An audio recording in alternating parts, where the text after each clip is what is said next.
नमस्ते दोस्तों, मैं हूं बोनी वर्मा और डरावनी दास्तान में आप सबका वेलकम है। आज जो कहानी मैं आपको सुनाने जा रहा हूं वो कोई फिक्शन नहीं बल्कि एक सच्ची घटना है। ये कहानी मुझे इंस्टाग्राम पर मेरे एक फॉलोअर ने भेजी है। उसका नाम है अर्नब नायक और ये कहानी उसी की जुबानी है। यकीन मानिए, इसे पढ़कर मेरे भी रोंगटे खड़े हो गए। तो चलिए सुनते हैं एक ऐसी कहानी जो शायद आपके होश उड़ा दे।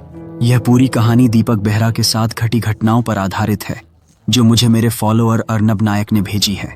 उन्होंने गांव के लोगों और मिली जानकारियों को जोड़कर यह पूरी दास्तान बताई है। दीपक बेहरा बाय प्रोफेशन एक पोस्ट मास्टर था। उसे ये जॉब मिले अभी ज्यादा दिन नहीं हुए थे। बहुत मेहनत और पढ़ाई के बाद आखिरकार उसे ये जॉब मिली। एज होगी उसकी कोई 30-32 और हाँ, वो उस वक्त सिंगल था। यार, आखिरकार पोस्ट मास्टर की जॉब मिल ही गई। अब शायद थोड़ी राहत मिलेगी जिंदगी में, उसने मन ही मन सोचा होगा। बचपन से ही उसने बहुत कुछ झेला था। उसके पापा को जब वो छोटा था तभी लकवा मार गया और 2 साल के अंदर ही वो चल बसे।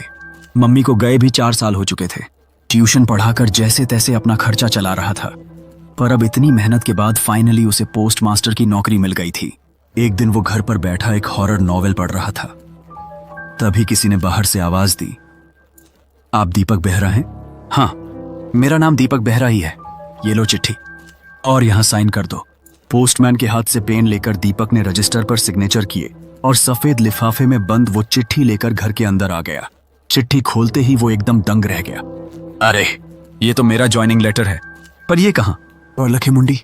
मेरी पोस्टिंग परलखे मुंडी में हुई है। चलो कोई बात नहीं, जॉब मिल गई, यही बड़ी बात है। कल सुबह ही निकलना पड़ेगा। उसने अपना सारा जरूरी सामान और कपड़े पैक किए और अगली सुबह की पहली बस पकड़कर परलखे मुंडी के लिए निकल पड़ा। शाम के करीब 4 बज रहे थे। रास्ते में भयंकर जाम की वजह से बस थोड़ी लेट हो गई थी। अठागढ़ अठागढ़ कंडक्टर की तेज आवाज से उसकी नींद टूटी। उसने देखा कि बस में उसके कंडक्टर और ड्राइवर के अलावा और कोई पैसेंजर नहीं था। उसकी सांस अटक गई। क्या बस में कोई नहीं है? सिर्फ मैं और ये 2 बंदे? कंडक्टर बोला। अरे, और कितनी देर बैठे रहोगे? अब चलो नीचे आओ। पर परलखे मुंडी तो अभी आया नहीं। ये तो अठागढ़ है, इसके आगे बस नहीं जाएगी। उतर। पर क्यों? मतलब बाकी सब लोग बस से कब उतर गए? उसकी बात पूरी होने से पहले ही कंडक्टर भड़क कर बोला, यहां से आगे कोई नहीं जाता, ये जगह भूतिया है।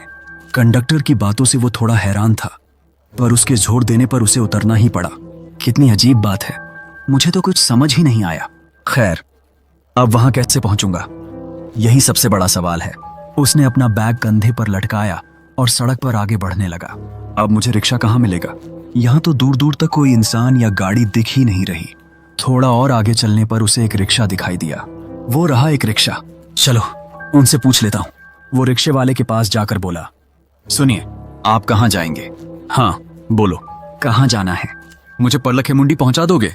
रिक्शे वाला कुछ पल के बाद डरते हुए बोला, हाँ मैं जानता हूं ये जगह अजीब है, फिर भी चलो, तुम्हें वहां छोड़ देता हूं। दीपक मन ही मन बोला, ये तो बड़ी आसानी से मान गया। तो फिर वो कंडक्टर ऐसा क्यों कह रहा था? आ गए, उतर जाओ। ओह अच्छा, यही परलखे मुंडी है। आपका कितना हुआ? 30 रुपए।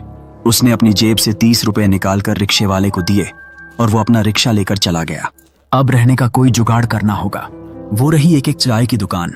चलो पहले वहां जाकर चाय पी लेता हूं और हाथ मुंह भी वहीं धो लूंगा।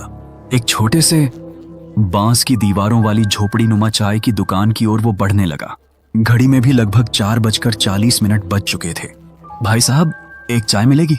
चाय की दुकान पर एक अधेड़ उम्र के आदमी सफेद धोती और ग्रे सा कुर्ता पहने उसे घूर रहे थे।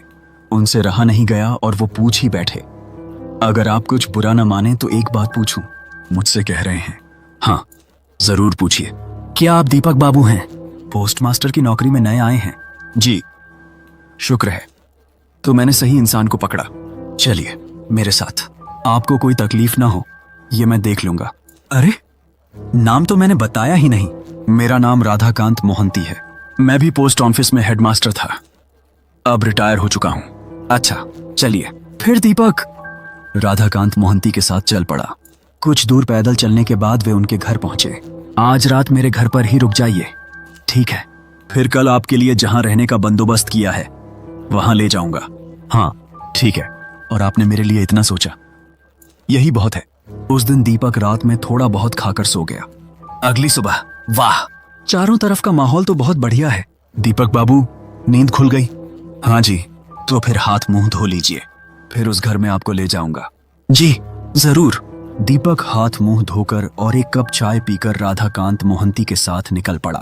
रास्ते में चलते चलते राधाकांत मोहंती ने कहा, ये जो पोस्ट ऑफिस है ये बहुत पुराना ऑफिस है, चिट्ठियां बहुत कम आती हैं, और अगर आई तो चपरासी को खबर दे दीजिएगा, सैम पर ज्यादा बोझ नहीं पड़ेगा। नहीं, ठीक है, आइए रास्ता दिखाता हूं। वे एक बहुत बड़ी पुरानी सी हवेली के सामने पहुंचे। हाँ, इसी जमींदार हवेली में आपके रहने का इंतजाम किया है। दरअसल ये मेरे दादा परदादा की हवेली है। मेरे परदादा इस पर लखे मुंडी के जमींदार थे। फिर सबके मरने के बाद ये घर अब मेरे ही नाम पर है।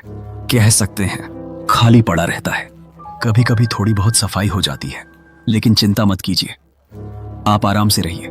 दीपक मन ही मन बहुत खुश हुआ। ऐसी जमींदार हवेली में वो अकेला राज करेगा, उसने कभी सोचा भी नहीं था। तो मैं चलता हूं, कोई परेशानी हो तो मुझे बताइएगा। जी जरूर। फिर राधाकांत मोहंती उसे सब कुछ समझाकर अपने घर लौट गए। 1 महीना हो गया, एक भी चिट्ठी नहीं आई। राधाकांत मोहंती ने सही कहा था। एक दोपहर खाना खाकर दीपक लेटा ही था कि दरवाजे पर किसी ने खटखटाया। कौन है इस भरी दोपहरी में? क्या राधाकांत मोहंती आए हैं? दरवाजा खोलते ही एक अनजान आदमी दिखा। एकदम साफ सुथरी सफेद धोती और कुर्ता पहने, चेहरा एकदम चमक रहा था। दाहिने हाथ में एक काली लेदर की घड़ी थी। नमस्कार, मैं सुकांत दास। नमस्कार, पर मैंने आपको पहचाना नहीं। हाँ, न पहचानना ही नॉर्मल है। असल में मैं इस गांव का प्रधान हूं। राधाकांत मोहंती से आपके बारे में सुना, तो सोचा एक बार आपसे मिल आऊं। ओह अच्छा, अंदर आइए ना। नहीं, अंदर नहीं आऊंगा। आप ही आज शाम मेरे घर आइए, बातें होंगी, गपशप होगी। जी जरूर आऊंगा। पता बता देता हूं। आपके पोस्ट ऑफिस के दाहिनी ओर जो गली जाती है, वहां थोड़ा आगे जाकर किसी से भी पूछ लीजिएगा, मेरा घर बता देगा। ठीक है, मैं जरूर आऊंगा। दीपक ने सोचा, गांव का प्रधान है, जब इतनी बार कह रहे हैं तो आज शाम उनके घर जाना ही होगा। शाम के करीब 5:45 बज रहे थे। दीपक सुकांत दास के घर जाने के लिए तैयार हो रहा था, तभी तेज हवा चलने लगी। आसमान काले बादलों से घिर गया। हे भगवान, लगता है तूफान आएगा। आज सुकांत दास के घर जाकर कोई फायदा नहीं। भयंकर तूफान शुरू हो गया। पूरी जमींदार हवेली अंधेरे में डूब गई। दीपक ने माचिस की तीली से एक मोमबत्ती जलाई। मोमबत्ती हाथ में लेकर वो सीढ़ियों से ऊपर के कमरों की खिड़कियां बंद करने जा रहा था। तभी किसी लड़की की डरावनी आवाज आई, भाग जा, वरना तेरा अंत यही होगा। कौन है? दीपक का दिल कांप उठा। उसने आसपास देखा, पर कोई नहीं था। मेरा वहम होगा, ये सोचकर वो फिर से सीढ़ियां चढ़ने लगा। तभी अचानक उसके पैर में कुछ चुभ गया। उफ, ये क्या है? दीपक ने झुककर वो चीज हाथ में उठाई और मोमबत्ती की रोशनी में देखा। वो एक सफेद रंग की हेयरपिन थी, जो शायद सीप से बनी थी। अजीब है, ये हेयरपिन यहाँ कहाँ से आई? शायद हवा से उड़कर आ गई हो। उसने वो कांटा खिड़की से बाहर फेंक दिया। कुछ दिन बाद आज सुकांत दास के घर जाना ही होगा। बहुत दिन हो गए, वरना वे बुरा मानेंगे। उस दिन शाम को दीपक सुकांत दास के घर के लिए निकल पड़ा। सुकांत बाबू घर पर हैं? दीपक बाबू आइए, बैठिए। सुकांत दास ने अपनी पत्नी को आवाज दी। सुनो, दीपक बाबू आए हैं, उनके लिए कुछ खाने पीने का इंतजाम करो। नहीं नहीं, इतनी तकलीफ मत कीजिए। कोई बात नहीं, बताइए, उस घर में आपको कोई दिक्कत तो नहीं हो रही? सुकांत दास की ये बात सुनकर दीपक थोड़ा चिंतित हो गया। दिक्कत? मतलब क्या? नहीं, मतलब वैसी कोई बात नहीं। सुकांत दास की बातों से उसके मन में एक अजीब सा खटका लगा। बताइए ना। दरअसल दीपक बाबू, यही बात बताने के लिए मैंने आपको अपने घर बुलाया है। राधाकांत मोहंती की उस पुरानी जमींदार हवेली का एक भयानक राज है। राज? कैसा राज? तभी सुकांत दास की पत्नी नाश्ता लेकर आई। लीजिए, जो थोड़ा बहुत बना सकी। इतना सारा खाना तो मैं खा भी नहीं पाऊंगा। खाइए तो। खा लेंगे। सुकांत दास की पत्नी के जाने के बाद दीपक ने फिर पूछा, हाँ सुकांत बाबू, आप उस घर के बारे में कुछ कह रहे थे। वह घर ठीक नहीं है। सुकांत दास ने बात शुरू ही की थी कि एक ठंडी हवा का झोंका उनके शरीर को छूकर निकल गया। सुकांत दास अचानक कुछ पलों के लिए चुप हो गए, जैसे कोई उन्हें कुछ कहने से रोक रहा हो, कोई ऐसी चीज जिसे वो देख सकते थे पर मैं नहीं। क्या हुआ सुकांत बाबू, आप रुक क्यों गए? बताइए। नहीं, मैं नहीं बता सकता। वह मुझे सिग्नल दे रही है। मैं ठीक से बता नहीं पाऊंगा। आप इतने डर क्यों गए सुकांत बाबू? आप बिना झिझके मुझे बताइए। असल में वहां एक बहुत गहरा राज है। कई साल पहले, तब गांव में मेरा बहुत नाम था। एक दिन जितू नाम का एक किसान मेरे पास आया और बोला, दादा दादा आप हमें बचाइए, ऐसे ही चलता रहा तो हम बर्बाद हो जाएंगे। क्या हुआ जितू? खेत में रोज दोपहर को बकरियां घास खाने के लिए छोड़कर जाता हूं। सिर्फ मैं ही नहीं, और भी किसान अपने जानवर छोड़ते हैं, लेकिन शाम को आकर देखता हूं तो वे गायब होती हैं। बस उनकी खाल और चमड़ी पड़ी रहती है। क्या कह रहे हो? ऐसा कैसे हो सकता है? जरूर तुम लोगों को कोई गलतफहमी हुई है। नहीं बाबू, कोई गलतफहमी नहीं है। आज आप खुद चलकर देख लीजिए अगर यकीन न हो। उस दिन मैं दोपहर में पहरा देने गया। वह खेत जमींदार हवेली के ठीक पीछे था। मैं और जीतू हवेली के एक कोने में छिपकर देखने लगे। अचानक हमने एक ऐसा खतरनाक सीन देखा जिसे देखकर हमारे होश उड़ गए। भयंकर सीन? मतलब कैसा नजारा? वह दृश्य मैं जिंदगी में कभी नहीं भूल सकता। मैं और जीतू ने जो देखा, ये कहते कहते सुकांत दास का चेहरा पसीने से भीग गया। उनकी आंखें डर से फैल गई थीं। उन्होंने रूमाल से अपना मुंह पोंछा और बोले, हवेली से धीरे धीरे एक काला घना कुहासा खेत की तरफ आया। फिर वह काला कुहासा खेत की जमीन में समा गया और एक विकराल। आप रुके क्यों सुकांत बाबू? बताइए फिर क्या हुआ? एक आधा जला हुआ मांस नोचा हुआ पैर मिट्टी से बाहर आया। वह पैर इंसान का था या किसी दानव का, कह नहीं सकता। तेज नुकीले नाखून चमड़ी जैसे उधड़ उधड़ कर गिर रही थी।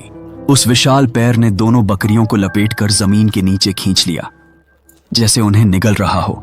यह देखकर जितू आगे बढ़ने ही वाला था कि मैंने उसका हाथ कसकर पकड़ लिया। कुछ देर बाद जमीन के ऊपर बकरियों की कुछ चमड़ी पड़ी दिखी और वह धुआं फिर से धीरे धीरे मिट्टी से उठकर हवेली में समा गया। दीपक सुकांत दास की बातें सुन रहा था। उसे समझ नहीं आ रहा था कि हंसे या रोए। सुकांत बाबू, ऐसी अजीब घटना तो मैंने पहली बार सुनी है। हाँ, मैंने अपनी बात कह दी। अब बिलीव करना ना करना टोटली आप पर है। अच्छा सुकांत बाबू, अब मैं चलता हूं, रात भी काफी हो गई है। ठीक है, आइएगा दीपक बाबू। सुकांत दास के घर से निकलकर दीपक अपनी मंजिल की ओर चल पड़ा। घड़ी में करीब 9:30 बज रहे थे। आज कुछ बनाने का मन नहीं है, कल सुबह ही बनाऊंगा। सो जाता हूं। जैसे ही दीपक कमरे में घुसने लगा, उसका पैर किसी गीली चिपचिपी चीज पर पड़ा। ये क्या? पैर के नीचे इतना ठंडा क्यों लग रहा है? दीपक ने मोमबत्ती की कांपती हुई रोशनी नीचे की और जो देखा, उस पर उसका दिमाग सुन्न हो गया। उसने देखा कि पूरे फर्श पर खून ही खून फैला हुआ था, जैसे किसी ने अभी अभी कत्ल किया हो। यह देखकर उसका शरीर सुन्न हो गया। उसका दिल इतनी जोर से धड़कने लगा कि लगा छाती से बाहर आ जाएगा। गले में जैसे कुछ अटक गया हो। ये क्या? इतना खून! यहां खून कहां से आया? पलक झपकते ही उसने फिर से देखा। वहां कुछ नहीं था। क्या? अभी तो मैंने देखा कि यहां खून भरा पड़ा है। मैंने अपनी आंखों से देखा था। तो क्या मैंने गलत देखा? यह सब मेरे साथ क्या हो रहा है? ओह, अब समझ में आया। सुकांत दास की बातें मेरे दिमाग पर हावी हो रही हैं। मुझे लगता है कि थोड़ा आराम करने की जरूरत है। यह कहकर वो बिस्तर पर लेट गया, पर नींद उसकी आंखों से कोसों दूर थी। सुबह होते ही सूरज की रोशनी चेहरे पर पड़ते ही दीपक की नींद खुल गई। अब वो थोड़ा ठीक महसूस कर रहा था। सीढ़ियों से नीचे उतरकर रसोई की ओर जाते ही वो हैरान रह गया। ये क्या? उस दिन इतना सारा सामान खरीद कर लाया था, सब कहाँ गया? क्या चूहे ले गए? तभी उसकी नाक में एक सड़ी गली अजीब सी बदबू आई। ये कैसी गंध है? कहां से आ रही है? कुछ समझ नहीं आ रहा। दीपक हवेली के रसोई घर के पीछे की ओर जाने लगा। गंध उधर से ही आ रही है। पास जाकर उसने जो देखा, उससे उसकी आंखें फटी की फटी रह गईं। उसने देखा कि रसोई के ठीक पीछे एक जगह पर सारी सब्जियां, चावल, अंडे इकट्ठे पड़े हैं, वो भी आधे खाए हुए। उनका अंदर का हिस्सा काला पड़ गया था, जैसे कोई चीज उन्हें अंदर से खा रही हो। साथ ही उसने देखा कि जमीन में से कुछ धुएं जैसा धीरे धीरे गायब हो रहा था। उफ, वो क्या था? दीपक बहुत डरते डरते अपनी आंखें झुकाकर जमीन की ओर देखने लगा और ठीक तभी वही भयानक पैर। वो तुरंत उठकर खड़ा हो गया और जोर जोर से सांस लेने लगा। हे भगवान, ये तो मुमकिन ही नहीं। उसे अपनी आंखों पर विश्वास नहीं हो रहा। तो क्या सुकांत दास की बात सच थी? नहीं। दीपक, शांत हो जा। तू यह सब क्या सोच रहा है? लगता है सुकांत दास की ऊल जलूल बातें मेरे सिर पर चढ़ गई हैं। उसने खुद को सामान्य करने की कोशिश की, पर अंदर से वो पूरी तरह हिल चुका था। यहां से बहुत बदबू आ रही है, लेकिन सवाल यह है कि यह सब कर कौन रहा है? तभी पीछे से आकर किसी ने उसके कंधे पर ठंडी बर्फीली उंगलियों से हाथ रखा। उसका शरीर सुन्न हो गया। कौन? बाबू, मैं। कौन हो तुम?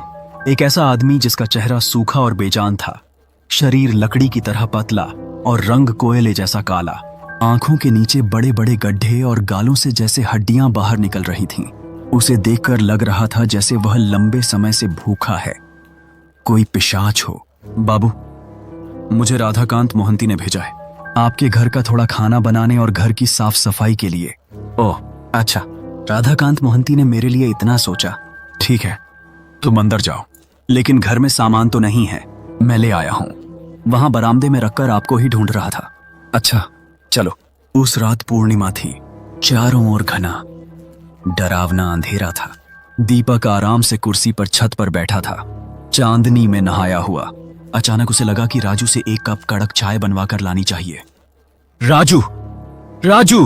अरे कहां चला गया? दीपक कुर्सी से उठकर छत के किनारे आया और इधर उधर देखने लगा। अचानक उसने देखा कि राजू हवेली के पीछे तेजी से जा रहा है। क्या बात है? वो इतनी रात को कहां जा रहा है? देखना पड़ेगा। वो छत के किनारे से झांकने लगा, लेकिन फिर उसने जो दृश्य देखा उसके लिए वो बिल्कुल तैयार नहीं था। उसने देखा कि राजू रसोई के ठीक पीछे गया, जहां वे सब्जियां आधी खाई हुई पड़ी थीं। वहां जाकर वो मिट्टी खोदकर सड़ी गली बदबूदार सब्जियां, अंडे के छिलके और मछली की पपड़ी पागलों की तरह खाने लगा, जैसे कोई भूखा जानवर हो। ऐसे की सब कुछ खाने के बाद राजू ने अपने तेज नुकीले नाखूनों से अपनी दोनों आंखें नोचकर निकाल लीं और अपने मुंह में डाल लीं, जैसे कोई डरावना जीव अपने शिकार को खा रहा हो। दीपक यह दृश्य देखकर खुद को संभाल नहीं सका। उसके रोंगटे खड़े हो गए। हे भगवान, ये तो मुमकिन ही नहीं। उसे अपनी आंखों पर विश्वास नहीं हो रहा। अचानक एक पल में राजू की नोची हुई आंखें वापस आ गईं और सीधे छत पर खड़े दीपक की ओर देखने लगीं, जैसे उनमें कोई भयानक अमानवीय चमक हो। वो तुरंत पीछे घूमा। डर से उसके शरीर में सिहरन दौड़ गई। वो हड़बड़ी में सीढ़ियों से नीचे उतरा, जैसे उसकी जान पर बनाई हो। अरे बाबू, आप नीचे आ गए? रात में आपके लिए थोड़ा चावल और अंडे की करी बनाई थी। राजू की आवाज अब और भी खोखली और भयानक लग रही थी। दीपक हैरान था कि उसके साथ यह सब क्या हो रहा है। ये मैं क्या देख रहा हूं? मैंने तो अभी अभी उसे... ओ बाबू, क्या सोच रहे हैं? हाँ, नहीं, कुछ नहीं। तुम थोड़ी देर पहले कहां थे? और तुम्हारी आंखें? मैं तो आपके लिए खाना बना रहा था बाबू। राजू की आवाज में एक अजीब सी शांत शैतानी छिपी थी। ओह अच्छा, ठीक है, तुम खाना बनाओ, मैं जरा आता हूं। कहां जा रहे हैं बाबू? कोई सबूत नहीं मिलेगा। राजू की आवाज में अब साफ साफ चेतावनी थी, एक भयानक मजाक। हाँ, क्या कहा? कुछ नहीं। कहां? इतनी रात को कहां जा रहे हैं? नहीं, बस थोड़ा बाहर जा रहा था। इतनी रात को बाहर मत जाइए बाबू। मैं आपको खाना देता हूं, खा लीजिए। राजू की आंखों में एक अजीब सी चमक थी जो उसे डरा रही थी। दीपक और कुछ नहीं कह सका। उसके अंदर अब हजारों सवालों का पहाड़ खड़ा हो गया था और हर सवाल उसे मौत के करीब खींच रहा था। आधी रात का समय था। दीपक की खिड़की पर एक अजीब सी आवाज हुई, जैसे कोई हाथों में चूड़ियां पहने उंगलियों से खटखटा रहा हो। आवाज इतनी डरावनी थी कि उसकी नींद टूट गई। उसके माथे से ठंडा पसीना बह रहा था। क्या मुझे किसी ने बुलाया? लाइट जलाकर वो बिस्तर से उठा और एक गिलास पानी पिया। तभी उसकी नजर खिड़की के ठीक नीचे पड़े एक सफेद लिफाफे पर गई। यह क्या? यह तो सोने से पहले नहीं था। लिफाफा उठाकर उसने देखा कि उसमें एक चिट्ठी है। चिट्ठी खोलकर उसने देखा कि एक सफेद कागज पर केवल लिखा है, मोनिशा। यह मोनिशा कौन है? और यह चिट्ठी यहां कैसे आई? और यह नाम किस चीज से लिखा है? यह तो कोई स्याही नहीं है। तो क्या यह खून है? उसने डर के मारे चिट्ठी हाथ से फेंक दी, जैसे वो कोई जहरीला सांप हो। उसके पूरे शरीर में सिहरन दौड़ गई। अगले दिन जब दीपक पोस्ट ऑफिस गया तो उसे एक और चिट्ठी मिली। प्रिय दीपक बेहरा, यह तो मेरे नाम की चिट्ठी है। यह किसने भेजी? मेरा यह पता तो किसी को मालूम नहीं। चिट्ठी खोलते ही उसकी आंखें डर से फैल गईं। यह वही कल रात वाली चिट्ठी थी, वही स्याही, वही लिखावट, वही भयानक नाम। यह सब मेरे साथ क्या हो रहा है? मैं पागल हो रहा हूं या कोई मुझे डरा रहा है? तभी पीछे से किसी के ठंडे बर्फीले स्पर्श ने उसे और भी कंपा दिया। धीरे धीरे पीछे मुड़कर देखा तो कोई और नहीं, सुकांत दास थे। उनकी आंखों में एक अजीब सी चमक थी। क्या बात है दीपक बाबू, आपके चेहरे का रंग क्यों उड़ा हुआ है? सुकांत दास के होंठों पर एक अजीब सी मुस्कान थी। कांपती हुई आवाज में दीपक बोला, नहीं, मैं कुछ नहीं। सुकांत दास की हंसी सुनकर उसका दिल और भी कांप उठा। उनकी हंसी में एक भयानक राज छिपा था। अरे दीपक बाबू, आपको देखकर तो लग रहा है कि आप डरे हुए हैं। आइए, मेरे साथ आइए। कहां? और कहां? मेरे घर। वहीं बैठकर बात करेंगे। दीपक ने सुकांत दास को सारी घटनाएं विस्तार से बताई।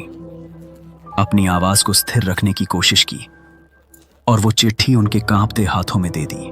मोनिशा, सुकांत दास ने कहा। उनकी आवाज अचानक और गंभीर हो गई। ठीक है, सुनो, यह लगभग 80 साल पुरानी कहानी है। इस गांव में एकमात्र अमीर घर यही जमींदार हवेली थी। प्रताप रथ, उनकी पत्नी, उनकी बेटी मोनिशा और उनका एकमात्र नौकर राजू इस विशाल हवेली में रहते थे। मोनिशा एक साधारण मछुआरे निकुंज से प्यार करती थी। जब यह बात जमींदार को पता चली तो उसने गुस्से में निकुंज का सिर अपनी तलवार से धड़ से अलग कर दिया मोनिशा के सामने। और इससे पहले कि कोई कुछ समझ पाता, मोनिशा ने अपने पिता के हाथ से वही तलवार छीनी और अपने ही पेट में घोंप ली। वो वहीं सबके सामने तड़प तड़प कर मर गई। जमींदार ने नौकर राजू को दोनों लाशों को हवेली के पीछे दफनाने का आदेश दिया। दफनाते समय राजू की नजर मोनिशा के गले में चमकते सोने के हार पर पड़ी। लालच में आकर उसने वह हार चुरा लिया और लाशों को दफना दिया, जैसे कुछ हुआ ही ना हो। कई साल बाद असली खेल शुरू हुआ। हवेली के पोस्ट बॉक्स में अक्सर खून से मोनिशा लिखा हुआ एक पत्र आता था। गांव के लोग डर गए। फिर एक एक करके गांव के लोग रहस्यमयी तरीके से मरने लगे। गांव खाली हो गया, जैसे कोई महामारी फैल गई हो। जमींदार और उसकी पत्नी हवेली में अकेले रह गए, मौत के साए में। एक दिन मोनिशा और निकुंज के भयानक प्रेतों ने पहले जमींदार की पत्नी को और फिर खुद जमींदार प्रताप रथ को उसी जगह पर जिंदा दफन कर दिया जहां उन्हें दफनाया गया था। उनकी चीखें जंगल में गूंजती रहीं। ये सब सुनकर दीपक कांप गया। उसकी रीढ़ की हड्डी में ठंडक दौड़ गई। तो ये राजू कौन है? सुकांत दास की आंखों में वही भयानक हंसी थी, एक ऐसी हंसी जो उसे अंदर तक डरा रही थी। आज अमावस्या है, हवेली पर नजर रखिए, आपको अपने सारे सवालों के जवाब मिल जाएंगे। दीपक को नहीं पता था कि सुकांत की ये सलाह उसकी जिंदगी की सबसे बड़ी गलती साबित होने वाली थी। अमावस्या की वो रात परलखे मुंडी का सच उसके सामने लाने वाली थी, या शायद उसे हमेशा के लिए उसी अंधेरे में खींचने वाली थी। चलिए सुनते हैं आगे क्या हुआ। उस रात दीपक का दिल एक अनजानी आशंका से धड़क रहा था।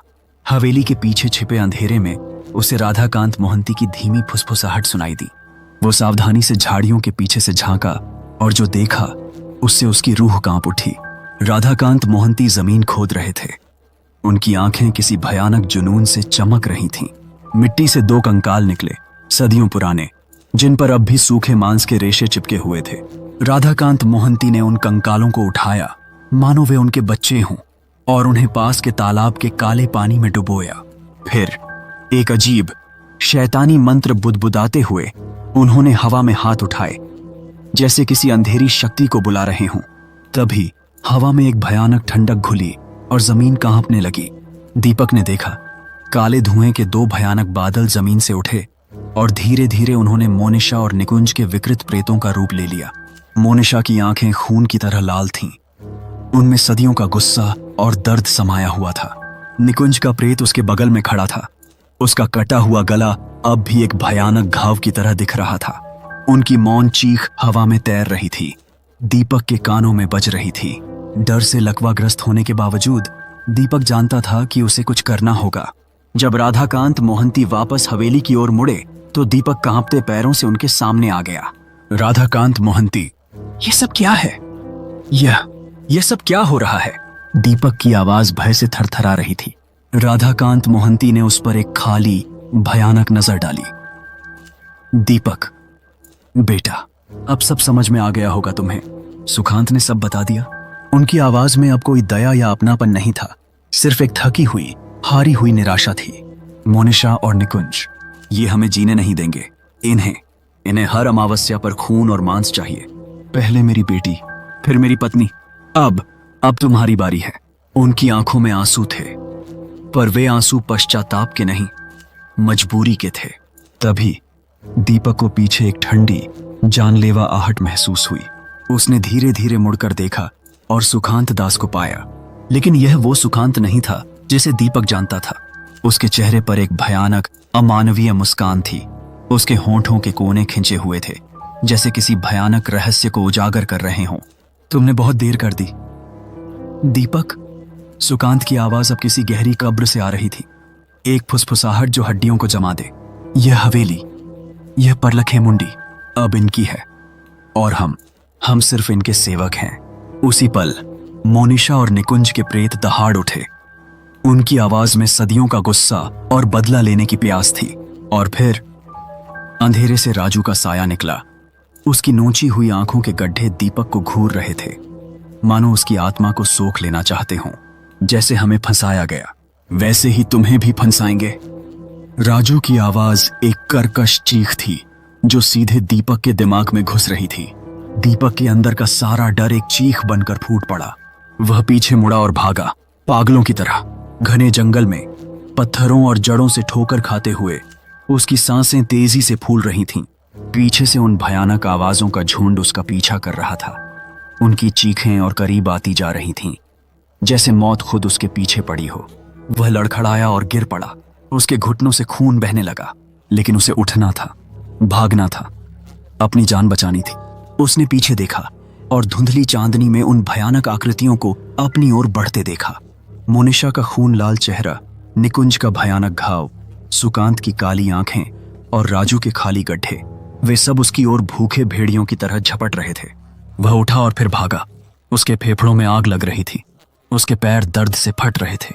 वह उस शापित खेत में पहुंच गया जहां उसने उस भयानक पैर को देखा था। जमीन दलदली लग रही थी, हर कदम पर उसके पैर धंस रहे थे। तभी मोनिशा की चीख उसके ठीक पीछे गूंजी। एक बर्फीला स्पर्श उसकी गर्दन पर महसूस हुआ।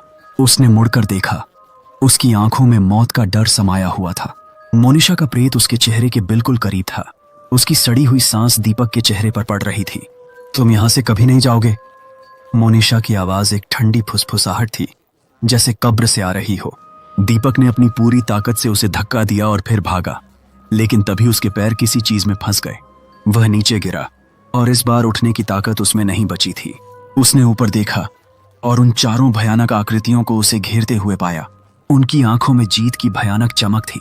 राजू धीरे धीरे झुका और अपने ठंडे, हड्डी जैसे हाथों से दीपक का गला दबाने लगा। दीपक ने छटपटाने की कोशिश की।